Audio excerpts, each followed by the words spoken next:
Nobody set out to destroy you. You destroyed yourselves in this country with your ludicrous, hypocritical behavior. Truth be told, what you just did is complete and utter garbage. What if the fairy tale ending you chased started chasing you back?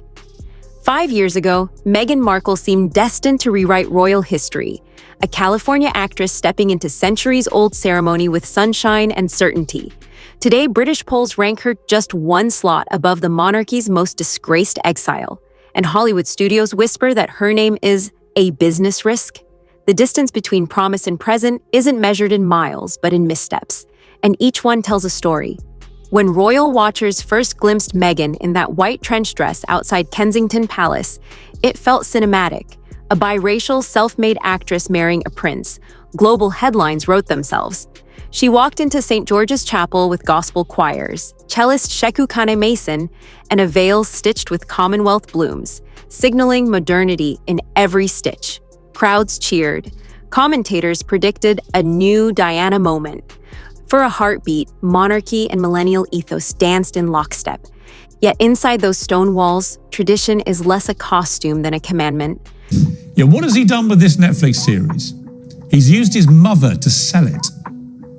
Could there be a more grotesque exploitation or a more hypocritical one? And then we've got the twerking video. So we're going to take a look at this together. Back to back. Back to back. I mean, if they're looking at that and think this is clever, yeah. I mean, are they stupid or what? Well, I think they just are. think. Staffers whispered that Meghan's energy was electric, until voltage met voltage and circuits sparked. Her desire to overhaul press strategy, choose projects, and protect her voice clashed with a palace fluent in never complain, never explain. The honeymoon clock started ticking. Tabloids need protagonists and antagonists. Meghan became both.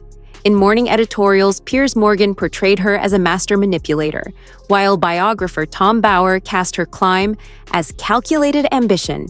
Their critiques landed because they echoed a rumble from within the palace. Aides allegedly nicknamed her Duchess Difficult for 5 a.m. emails and tight photo approval rules. Okay. For those of you who are listening, that was the cartoon Meghan and Harry holding their placards, their protesting signs saying, "We want privacy, we want privacy," okay? Every balcony wave was shadowed by rumor. Staff resignations, tears over bridesmaid dresses, frost between sisters-in-law. Meghan's admirers saw racism and misogyny at work. Detractors saw entitlement. The audience split, and somewhere between headlines, a newly minted duchess realized the court of public opinion was larger than any crimson carpet corridor. The choice became clear: stay and mold the system, or exit and build a new one. In January 2020, Megxit crashed news feeds like a rogue tsunami. Within months, Netflix and Spotify offers cushioned the Californian landing. The Sussexes promised docuseries, inspirational children's shows, and a podcast championing women's voices. Investors heard potential, critics heard cash grabs. Reality arrived in 2023 when Spotify pulled the plug after a single season of Archetypes. A senior executive branded the pair grifters, scoffing at their reported $20 million price tag. Meanwhile, Netflix quietly scaled back, Harry's polo documentary underperformed, and Meghan's feel-good cooking show is now on indefinite hold, according to industry chatter. It's one long rendition of all their greatest whinges and a load of self-congratulatory nonsense. Harry and Meghan sold their royal souls to become reality TV stars. Meghan Markle in allegedly a labor and delivery room with her loser of a husband, pregnant and twerking to allegedly induce labor. I saw this and I sent an emergency 911 text to Kinsey. Each shelved project chipped at credibility. Big promises with slim returns create a dangerous rhythm. Hype, doubt, retreat. The Hollywood machine rarely forgives repeat delays. But if studios cooled, Meghan still believed direct-to-consumer power could rewrite the script. Spring 2024. Without fanfare, Meghan launched an Instagram account bathed in Provence-style pastels. The logo read American Riviera Orchard, an homage to Montecito's coastal nickname. Photos of roses, honeybees, and copper pots teased small-batch artisanal goods. The internet gasped and then giggled. Was the Duchess really selling jam? Gourmet influencers picked apart the first limited edition jars, noting the fruit-to-sugar ratio might fail USDA jam standards. Headlines, gleeful, dubbed her the Princess of Preserves. By February 2025, trademark hurdles forced a swift rebrand to As Ever. Because it just looks like it's in such poor taste, and yet she thinks that she's a princess and has the right almost to be HRH, although officially their latest Let's Have Our Privacy exhibit, Exhibit A, would appear to be a rather interesting video, which I'm going to show you now. This is Harry and Meghan dancing in a maternity ward.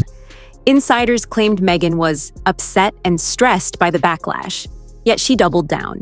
Linen aprons, botanical ink stationery, even a Napa Valley rosé, dropping July 1st. Critics found the pivot dizzying. Devotees crashed the site, selling out stock in minutes. Magnificent or merely manicured? The answer depended on whether you bought the jam or just watched the reel. Still, popularity gauges outside the shopping cart painted a starker picture. A May 2025 YouGov poll delivered the harshest verdict yet. Meghan's favorability hit a record low, surpassed only by Prince Andrew. In Britain, the land whose traditions she once vowed to modernize, sympathy had morphed into skepticism. Who is guiding this man from this vicious woman? Because she is vicious. You know, it's all about her. She'll do whatever she can to get what she wants. And Harry, you know, whatever. Meanwhile, Los Angeles insiders whispered of a polite freeze-out. Glamorous charity galas removed her from guest lists. Producers labeled her a business risk because public sentiment clouded commercial upside. The contrast with Catherine, Princess of Wales, was brutal in its simplicity. Where Kate appeared, coverage spoke of duty and poise. Where Meghan appeared, coverage argued about Meghan.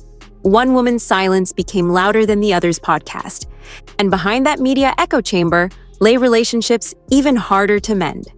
Thomas Markle once lugged lighting rigs on TV sets so his daughter could see movie magic. Today, after a 2024 stroke, he sits oceans away, still waiting for a phone call that may never come.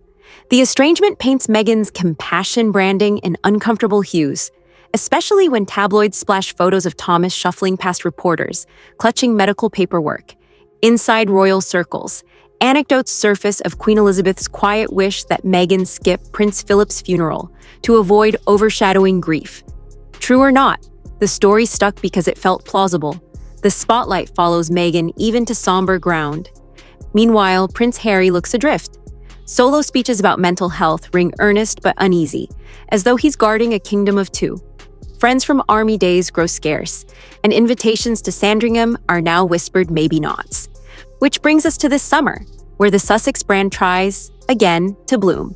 Well, it was a Channel 5 investigation as to the state of the Sussex's finances. Now, we know they didn't move to a two-bedroom cottage somewhere in the middle of nowhere. They're living in quite a large mansion in Montecito. June 24th, 2025. Meghan drops a sun-drenched day in the kitchen reel. Viewers glimpse Princess Lilibet, face half hidden, picking apricots beside her mother. The video ends with Meghan announcing As Ever's first seasonal drop sold out in minutes, urging fans to register for the Napa Rosé. Superficially, it's a triumph, scarcity, buzz, family cameo. Dig deeper, and the reel is a Rorschach test. Supporters see entrepreneurial grit. Skeptics see another gloss-filtered pitch. Investors want numbers, not nostalgia. Audiences want authenticity, not algorithms. And authenticity, inconveniently, can't be trademarked. Next month's rosé will sell, or it won't. Netflix may greenlight another concept, or label it still under review. Polls may rise or plummet further. The only certainty is that reinvention, like royalty, demands relentless consistency. In 2018, Meghan Markle stepped onto a global balcony and captured imaginations. 7 years later, she stands on a digital bridge in her garden, phone in hand, still chasing that original resonance. The lesson is older than any crown. Titles can introduce you, publicity can propel you, but only sustained substance can keep the audience from drifting away. Fairy tales aren't granted. They're cultivated, patiently, persistently, authentically. Icons don't beg the spotlight to follow. They glow long enough for the light to find them. Whether Meghan's next chapter is revival or footnote remains unwritten. But one truth endures. In the age of infinite feeds, the hardest brand to build is trust, and the easiest commodity to lose is curiosity.